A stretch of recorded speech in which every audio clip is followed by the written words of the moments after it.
It was a typical autumn evening in the quiet suburban neighborhood. The leaves had begun to turn orange and yellow, and a chill was in the air.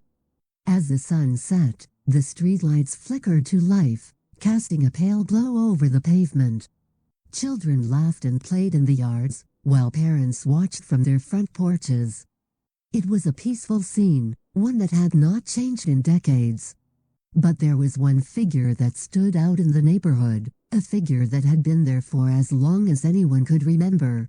He was an old man, stooped and bent with age, with a long white beard that hung down to his chest. He shuffled along the sidewalk, his eyes fixed on the ground, never looking up to greet anyone. He was known simply as the old man, and everyone in the neighborhood avoided him. No one knew where the old man had come from or how long he had been living in the neighborhood. Some said he had been there for over a century, that he was a ghost or a demon, come to haunt the living. Others said he was simply a madman, driven insane by the passage of time. But whatever the truth, the old man was feared and avoided by all. It was not only his appearance that was off-putting, but also the stories that circulated about him. It was said that he had been a doctor in his youth, but had been driven mad by the horrors of war. He was said to be able to see into the future and predict death, and that he had once killed a family that lived in the house next door. But no one knew for sure if any of these stories were true. One day, a young boy named Timmy decided he wanted to find out more about the old man. Timmy was always a curious child and was not afraid of the old man like the other kids were. Timmy's parents warned him not to go near the old man, but Timmy was determined. He waited until the evening, when the old man would take his daily walk, and followed him from a distance. The old man shuffled down the sidewalk, his cane thumping against the pavement. Timmy followed him, staying hidden behind bushes and trees.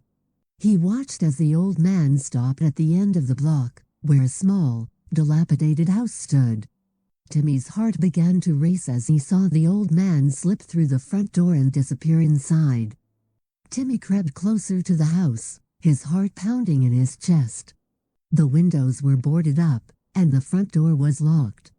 But Timmy could hear strange noises coming from inside, like the scraping of metal against metal. He peered through a crack in the boards, but could see nothing but darkness. Suddenly, the front door burst open and the old man stumbled out, his eyes wild with fear. He looked right at Timmy and screamed, "Run! Run! He's coming!" Timmy didn't need to be told twice. He turned and ran, his legs pumping beneath him. He didn't stop until he reached his front porch, where his parents were waiting for him. They could see the fear in his eyes and knew something was wrong. "Timmy, what's wrong? What did you see?" his mother asked.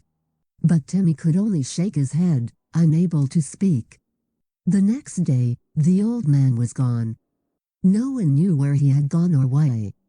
But Timmy could not shake the feeling that something terrible was about to happen. He had seen something in the old man's eyes, something that chilled him to the bone,